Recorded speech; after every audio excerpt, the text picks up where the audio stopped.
Hello students, आज हम class 10 के चैप्टर ट्राइंगल्स की basic proportionality theorem PPT theorem हम करेंगे। पेपर में ये इस तरह से भी आ सकते हैं कि आप इसकी स्टेटमेंट लिखिए और प्रूव करिए, तो इसलिए आपको इसकी स्टेटमेंट भी ध्यान में रखनी है कि इसकी स्टेटमेंट क्या है। तो देखिए, इस थ्योरम को करने से पहले हम थोड़ा सा पिछली क्लासेस का 9th में या उससे पहले आपने जो किया है थोड़ा सा हम रिकॉल कर लेते हैं ताकि हमें ये थ्योरम करने में इजी रहे।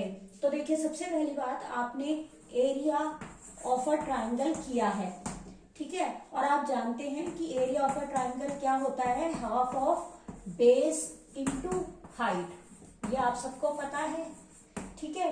अब देखिए, इसमें एक चीज ध्यान रखने वाली है कि मान लीजिए आपका ट्राइंगल इस तरह से है, ठीक है। आपका ट्राइंगल है सपोज ए बी सी, तो बेस इंटू हाइट के लिए इसका मतलब ये होता है हम बेस कौन सा ले और हाइट कौन सी ले। सपोज मैंने ए से इस पे परपेंडिकुलर ड्रॉ करा एल, ठीक है, और मैंने सी से ए बी पर परपेंडिकुलर ड्रॉ करा एम। तो देखिए, हम इस ऐसे हम बी से भी ए सी पर परपेंडिकुलर ड्रॉ कर सकते हैं। अभी हम दो ही परपेंडिकुलर ड्रॉ करके देखते हैं। देखिए, अगर जब हम इस ट्राइंगल का एरिया लेते हैं तो हम क्या ले सकते हैं, 1/2। अगर हम ये बेस लेंगे BC, अगर मैं बेस BC लेती हूं तो हाइट हमें क्या लेनी है, हमें वो परपेंडिकुलर लेना है जो हमने BC पर ड्रॉ किया है। हम CM नहीं लेंगे, हम AL लेंगे, तो BC इंटू AL। और इसी को हम इसी एरिया को हम क्या भी लिख सकते हैं, 1/2 इंटू, इसको भी हम बेस ले सकते हैं AB। तो अगर मैं AB बेस लूंगी तब मेरा हाइट क्या होगी, हमारी हाइट होगी CM या MC, आप कुछ भी कह सकते हैं। तो एक तो ये चीज आपको ध्यान रखनी है, ठीक है।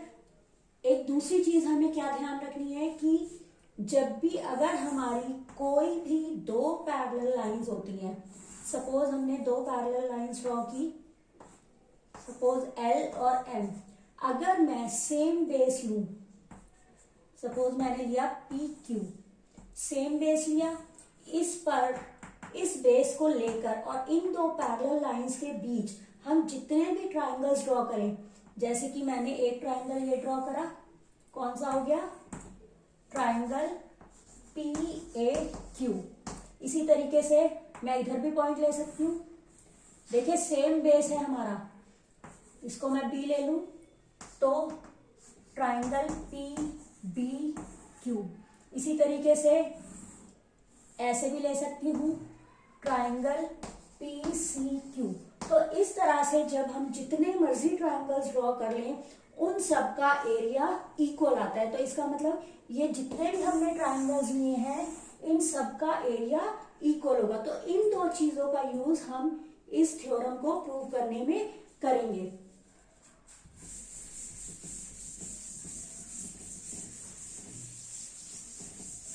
अब देखिए, सबसे पहले आपको ये ध्यान रखना है कि जब भी आपको कोई थ्योरम प्रूव करने के लिए आती है तो आपको उसमें गिवन लिखना होता है, मतलब हमें क्या दिया है, टू प्रूव, हमें क्या प्रूव करना है,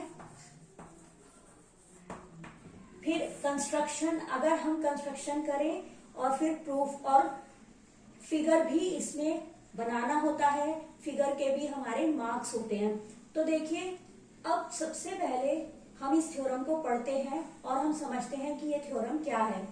if a line is drawn parallel to one side of a triangle to intersect the other two sides in distinct points, the other two sides are divided in the same ratio.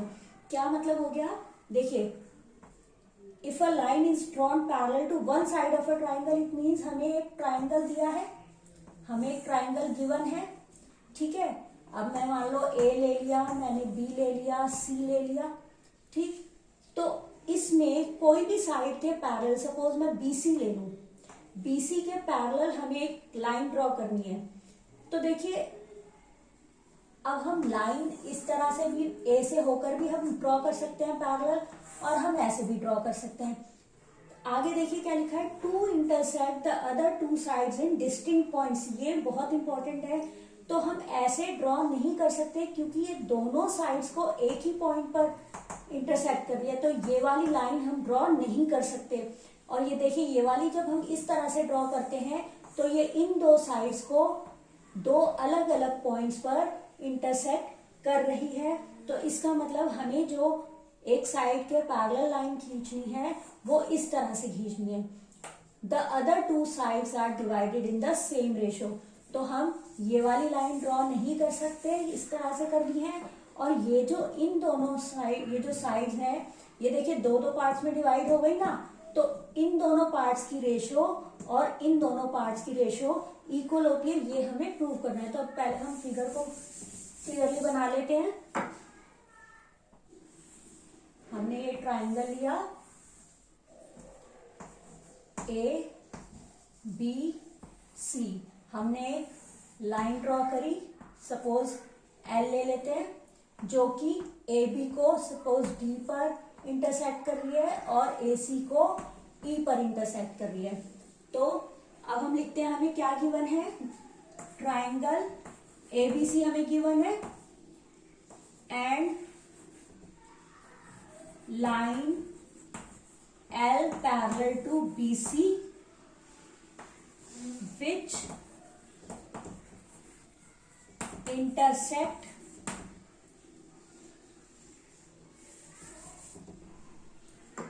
देखिए AB को ये B पर कर रही है, AB and AC at AB को D पर कर रही है ना, तो D एंड AC को E पर कर रही है, E रिस्पेक्टिवली। तो हमने लिख लिया कि हमें क्या गिवन है, ट्राइंगल एबीसी गिवन है और एक line L parallel to BC है जो कि हमारे एबी को डी पर इंटरसेक्ट कर रही है और एसी को ई पर इंटरसेक्ट कर रही है। और हमें क्या प्रूव करना है,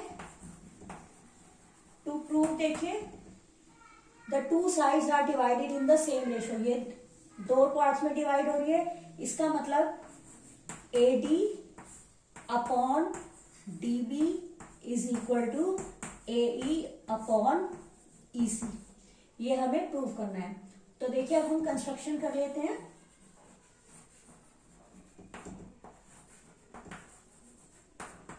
हम क्या करते हैं, हम DC को ज्वाइन कर लेते हैं, हम BE को ज्वाइन कर लेते हैं, ठीक है।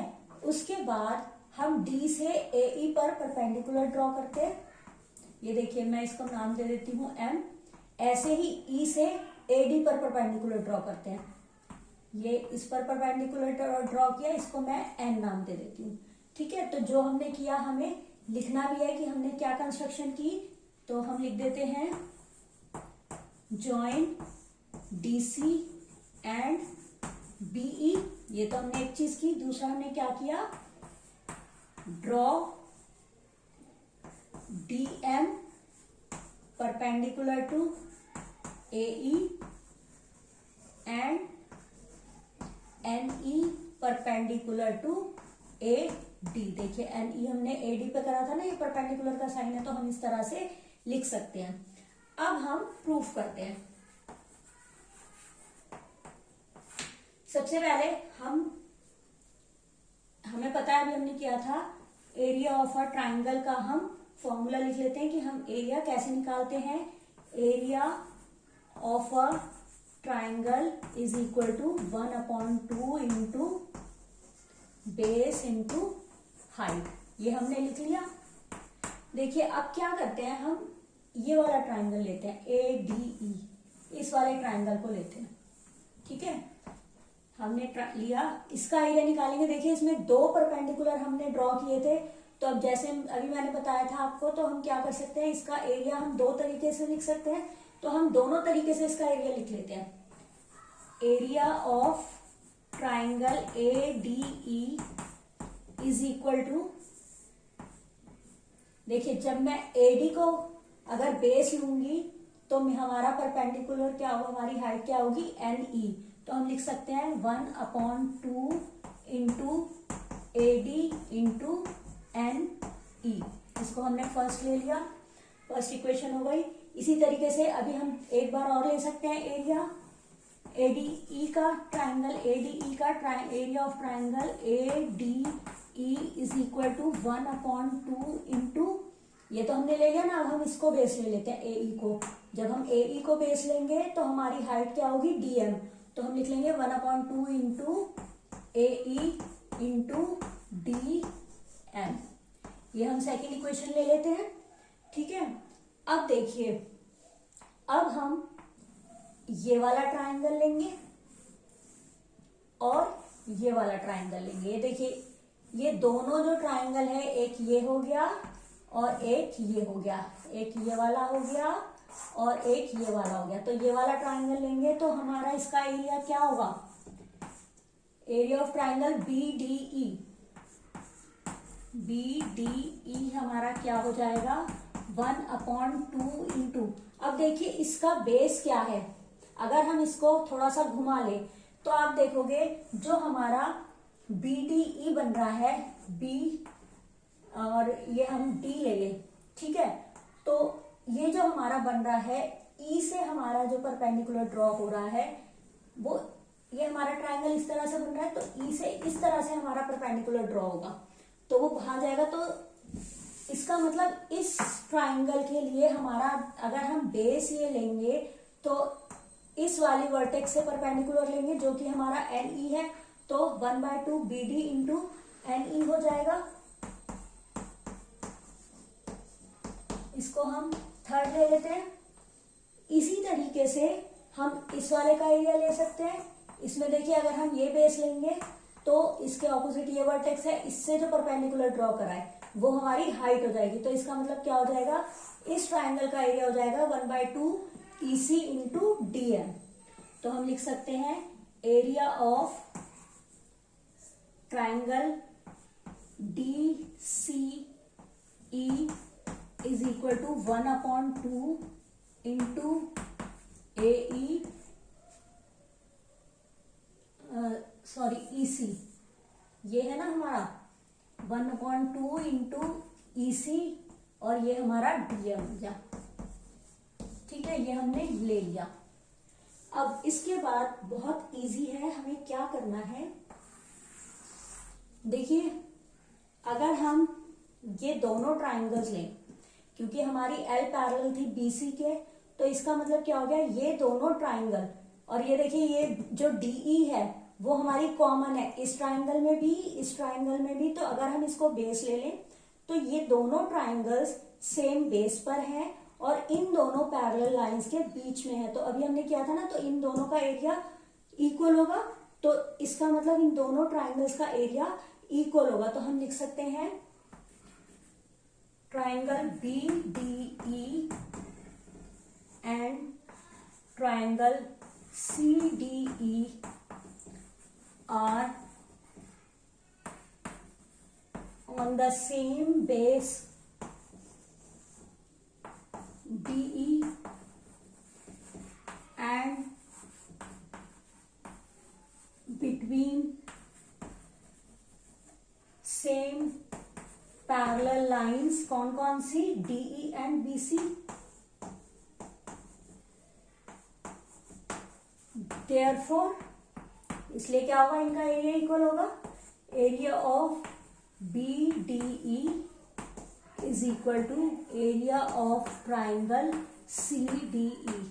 यहां तक तो देखो बहुत इजी है, हमें कुछ नहीं करना। अब इसके बाद हम नेक्स्ट क्या करेंगे, आपको पता है कि जब हमारे 2 इक्वल चीजें होती हैं तो हम उसको इक्वल चीज से ही डिवाइड कर सकते हैं। ये दोनों इक्वल है तो हम सेम किस दोनों को एक ही चीज से डिवाइड कर सकते हैं। तो हम क्या करते हैं, हमारा ये ट्राइंगल है ना जिसका हमने एरिया 2 बार लिखा था, हम उसके एरिया से दोनों तरफ डिवाइड कर देंगे। तो हम क्या कर सकते हैं, area of triangle BDE upon area of triangle ADE is equal to area of triangle CDE upon area of triangle ADE। देखिए कुछ नहीं करा, सिर्फ हमने ये एज इट इज था इसको सेम चीज से डिवाइड कर दिया। अब हमें 1 2 3 4 का यूज करके बस वैल्यूज पुट करनी है। तो देखिए हम कैसे कर सकते हैं, यूजिंग 1 2 3 4 इसका हमने यूज करेंगे तो एरिया ऑफ BDE देखो क्या आएगा हमारा 1/2 ये है हमारा 1/2 इंटू BD इंटू NE। इसको अभी हम नीचे हमें इसका एरिया लिखना है, अभी हम छोड़ देते हैं, ठीक है। थोड़ा सा इजी वे में करने की कोशिश करेंगे। यहाँ पर एरिया ऑफ CDE है, एरिया ऑफ CDE या DCE एक ही बात है, तो क्या आ जाएगा 1/2 into EC into DM, 1/2 into EC into DM, ये तो हमने लिख लिया। अब देखिए हमें एरिया ऑफ ADE लिखना है। अब यहाँ पर हमारा 2 है एरिया ऑफ ADE, तो हम कौन सा वाला लें कि हमारा हो जाए। देखिए यहाँ पर BD और NE है हमारे पास, तो हम देखेंगे इन दोनों में से किसी में BD या NE आ रहा है। देखिए इसमें NE आ रहा है, तो हम ADE का एरिया ये वाला लेकर चलते हैं। तो क्या है ये 1/2 इंटू AD इंटू NE। इसी तरीके से इसमें भी हमें अब देखना है, यहाँ पर EC और DM है, तो हम देखते हैं EC और DM है AD के एरिया में, इसमें है हमारा DM, तो हम ये वाला एरिया लिख लेते हैं। तो क्या हो जाएगा 1/2 इंटू AE इंटू DM, ये हमारा हो जाएगा। अब देखिए कुछ कैंसिल हो सकता है तो हम कर देंगे, यहाँ 1/2 है, यहाँ 1/2 है, ये हमने कैंसिल कर दिया। NE है, दोनों कैंसिल हो जाएंगे। इसी तरह से 1/2 DM एंड DM, ये हमारा कैंसिल हो गया। तो अब देखिए हमारा क्या बचा, यहां से हम लिख सकते हैं BD upon AD is equal to, यहाँ क्या बचा हमारा EC अपॉन AE। अब देखिए यहाँ पर जो हमारा था, ये AD हमारा ऊपर है, BD नीचे है और AE ऊपर है, EC नीचे है। तो आपको पता है कि इसको आप दोनों को ही रेसिप्रोकल इसका लेकर कर सकते हो, कोई फर्क नहीं पड़ेगा। This implies AD upon BD is equal to AE upon EC। ये अगर आपको समझ में आया तो देखिए ऐसे भी देख सकते हैं आप, BD और इसको क्रॉस मल्टीप्लाई करोगे तो AE आ जाएगा, इक्वल टू इसको इससे करोगे तो EC इंटू AD आ जाएगा। अब फिर से हम क्या कर सकते हैं, हमें AD ऊपर चाहिए तो हम यहां से EC को नीचे ले जाएंगे, ठीक है।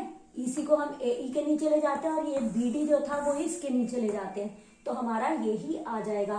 तो इस तरह से क्रॉस मल्टीप्लाई करके हम कर देंगे, या हम ये भी देख सकते हैं कि हम दोनों तरफ का रेसिप्रोकल ले लेंगे।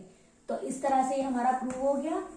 और यही हमें प्रूव करना था ना कि हमें ये जो दोनों साइड्स हैं वो इक्वल रेशियो में डिवाइड हो जाती है। तो देखिए यही हमें प्रूव करना था और ये हमने प्रूव कर दिया। थोड़ा सा अगर आप स्टेप्स को ध्यान में रखोगे तो ये बहुत इजी मेथड से आप कर सकते हो।